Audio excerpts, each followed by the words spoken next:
the price that was paid for us.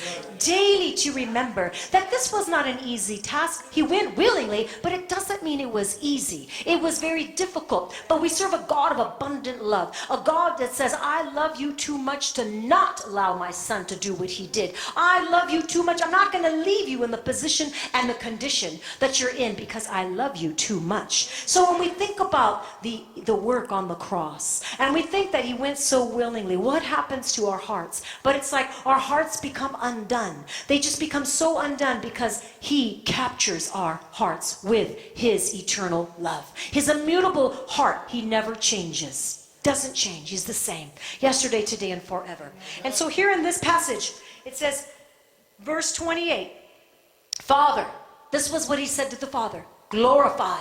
Father, glorify your name. In prayer, do you say that? Lord, not my will, yours be done. Glorify your name through me. Glorify your Son through me. Let your word be glorified through me. Lord, this is a difficult burden. Lord, this is a heavy, heavy situation that I'm going through. Nevertheless, Father, glorify your Son through me.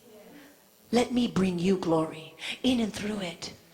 It's important that we have this heart posture. And if you don't, if you can't honestly say that you have been praying that, or you're ready or willing to pray that, then today is the day for you to say, Lord, cause that burning heart in me. Cause that soul surrender in me. Because you don't want to go one more day without that firm commitment, that resolve in your heart that you say, I am so passionately in love for what you did because I've got a revelation. Say, I got an aha. I got an aha of what you did for me, Lord. And see, when you have the aha, you walk differently. You talk differently. You walk as a son or a daughter of the Most High God, knowing that the provision was fully made. There's nothing else you can do. There's nothing I can do to earn my salvation. There's nothing you can do. You just receive it, right? And so he said here, he says, Father, glorify your name.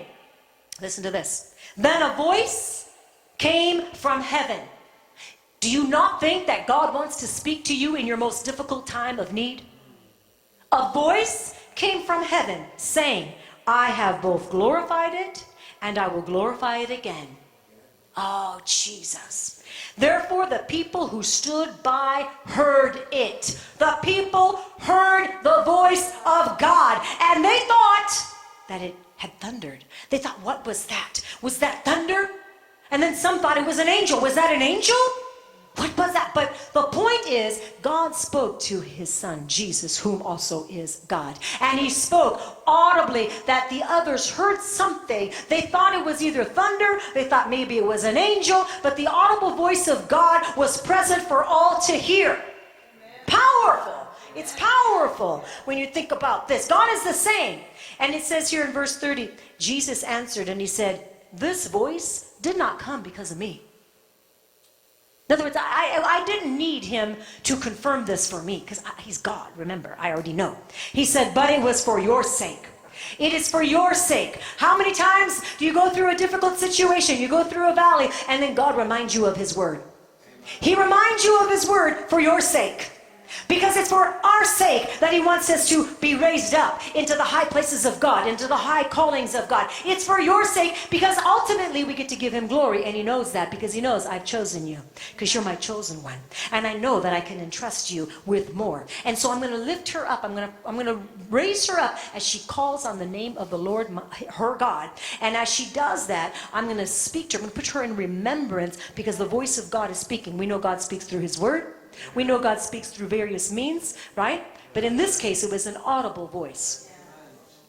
It's this case. And so we don't disqualify the audible voice, even though it may not be something that's commonly happens, but yet it does happen. And it has happened. And it does happen still today. It may not be the primary way God speaks to us, but it does happen from time to time today. But most of the time, yes, God will speak through his word. He will speak to your spirit man. He'll speak in dreams and visions. He'll speak through other people. He'll speak through that inner knowing. We know how God speaks. But in this case, he spoke and they heard it. They all heard it.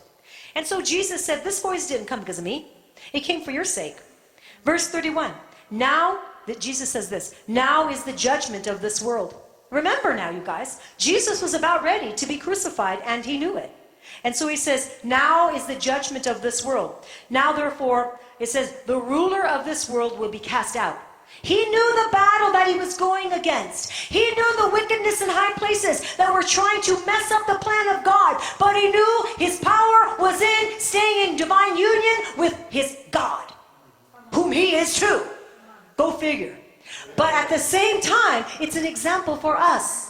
Yes, you have assignments against you and your family, but your power is in the presence of God, and as you remain in the most holy place, in the secret place, in the dwelling place of God, you will receive power from on high that you don't have in the natural. Say, I can't get it in the natural. Can't get it in the natural. I don't want to get it in the natural. I want to receive it from the King of Kings and the Lord of Lords. Who is my Lord? The King of Kings. Come on, the God of glory. The God of glory that wants to glorify himself through you. That's incredible. The God of glory wants to glorify himself through me. And he wants to glorify himself through you. He wants to reveal his glory through you. And in a time where there are so many people that are so afraid, and you see that spirit in the air. You see the spirit of fear and of oppression, and you see it as you go different places, to the store, grocery stores and such. You'll see that heavy, oppressive spirit, but the joy of the Lord is your strength. The joy of the Lord is your strength. Let them see Jesus in you. They may not want to talk to you too much right now. I don't know. I know that's been happening to me as they push their carts around and looking at me like, why don't you have a mask on? You know, there's a look on their face, you know. But let me tell you, let them at least see Jesus. Give them a smile. Let them know that there's a joy in me that cannot be taken away. You didn't give it to me, so you can't take it from me. But this joy is Jesus. And it gives us that peace that passes all understanding. Amen. And it brings us into places that we cannot go on our own. But with the Spirit of God, we will. And we will. Every single one of us.